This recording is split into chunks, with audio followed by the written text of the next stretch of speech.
Welcome to this module on servers. Servers are the backbone of modern networks, providing resources, services, and data to client devices across organizations. In this lesson, we'll explore what a server is, the common types of servers, and the differences between physical and virtual servers. By the end of this module, you'll understand how servers function, why virtualization is essential in modern IT environments, and understand its critical role in supporting network operations. Let's get started. A server is a computer program or a device that provides functionality for other programs or devices, called clients. This architecture is known as the client-server model, and it can involve multiple clients and servers interacting with one another. Web server hosts websites and serves web pages to users, responds to HTTP requests from clients, browsers, and provides the requested web pages or resources. Examples: Apache, Nginx, Microsoft, IIS. Database server provides database services to other computer programs or computers, manages data storage, retrieval, and manipulation. Examples: MySQL, NSQL, Oracle database. File server stores and manages files in a central location, allowing clients to access and manipulate them. Provides shared access to files and folders. Examples: Windows Server, True NAS, Synology NAS. Mail server manages the sending, receiving, and storing of emails. Handles email communication between clients and other mail servers. Examples: Microsoft Exchange, Postfix, Exim.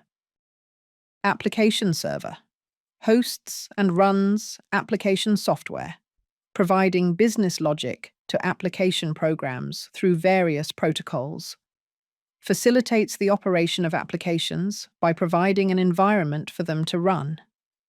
Examples: Apache Tomcat, JBoss, WebSphere. Proxy server acts as an intermediary for requests from clients seeking resources from other servers. Provides security, anonymity, and can improve performance by caching content. Examples: Squid, HA proxy. DNS server translates domain names into IP addresses, resolves human-readable domain names into machine-readable IP addresses. Examples: Bind, Microsoft DNS, Cloudflare DNS. FTP server transfers files over the internet or a network, allows users to upload and download files. Examples: ProFTPD, FileZilla server. Today, we'll explore physical versus virtual servers, including their characteristics, advantages, and disadvantages to help you understand which is best for different IT scenarios. What is a physical server? A physical server is a dedicated hardware device designed to perform various server functions. It includes all the necessary components such as CPU, RAM, storage, and network interfaces, packaged into a single machine. Characteristics of physical servers: dedicated hardware.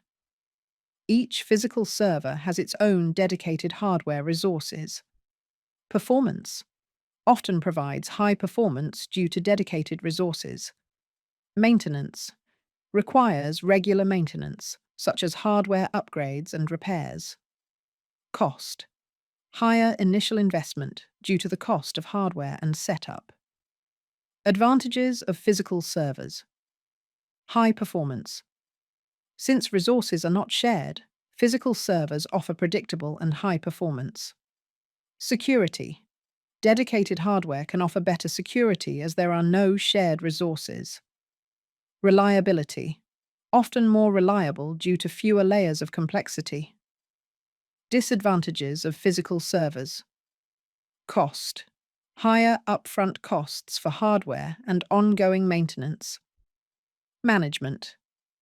Requires more physical space and energy consumption, as well as regular maintenance. What is a virtual server? A virtual machine, often known as a virtual server, is a software simulation of a physical server that runs numerous virtual servers on a single physical server through virtualization technology, such as a hypervisor, VMware, and VirtualBox. Characteristics of virtual servers: shared resources. The physical hardware resources are shared by several virtual servers. Performance. Due to virtualization overhead, slightly less than actual servers, but frequently adequate for several applications. Maintenance. Easier to create, modify, and relocate virtual servers using software tools, making them easier to manage and provision. Cost. More affordable, since it enables greater hardware resource utilization and eliminates the need for more physical servers. Advantages of virtual servers. Scalability and flexibility. Because virtual servers are easily developed, modified, and deployed, it is simpler to adapt to changing business requirements. Disaster recovery and high availability. Virtual machines are simple to back up and restore. Thus, in the event of a breakdown, business continuity is guaranteed. Environmental impact. By distributing workloads across fewer servers, virtualization lowers the need for power and cooling, and therefore contributes to energy conservation. Disadvantages of virtual servers' performance: overhead.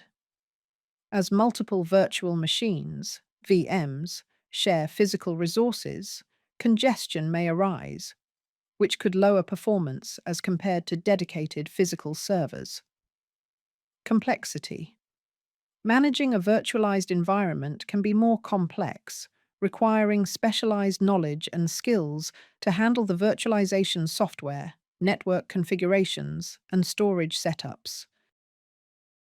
In this part of the module, we'll discuss the hardware components of a server and how they support enterprise-level performance and reliability.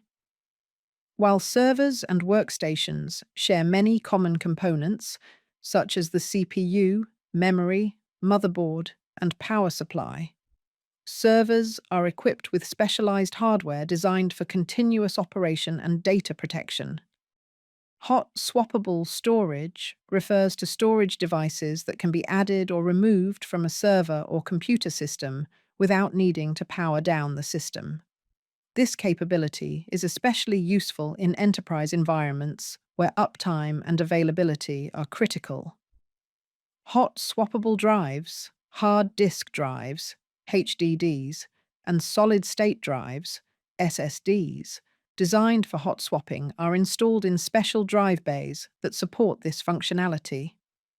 These drives often come with carriers or trays that facilitate easy insertion and removal. RAID controllers manage multiple storage drives to improve performance and data redundancy. RAID, redundant array of independent disks, can be hardware-based, a dedicated card, or software-based. RAID level management.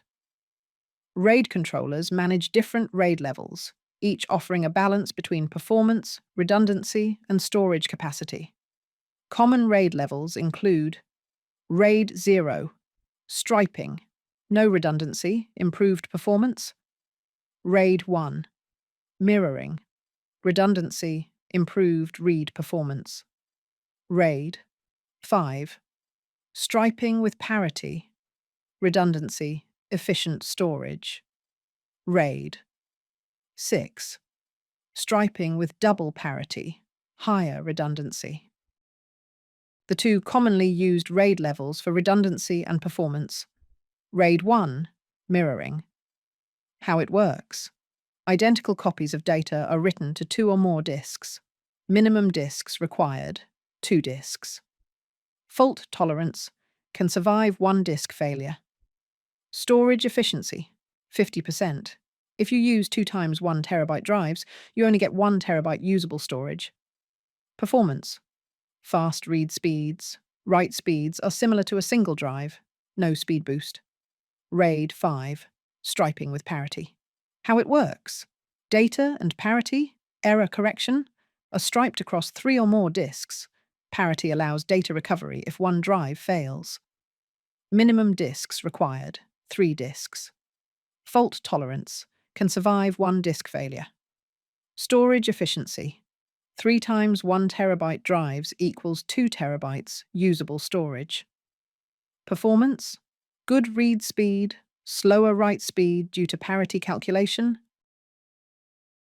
Thank you for watching this module on servers, where we covered what a server is, the different types of servers, the differences between physical and virtual servers, and the hardware components that make servers distinct from workstations. We hope you now have a deeper understanding of how servers function, their roles in IT environments, and the specialized hardware that supports their performance and reliability. Keep learning, and see you in the next module.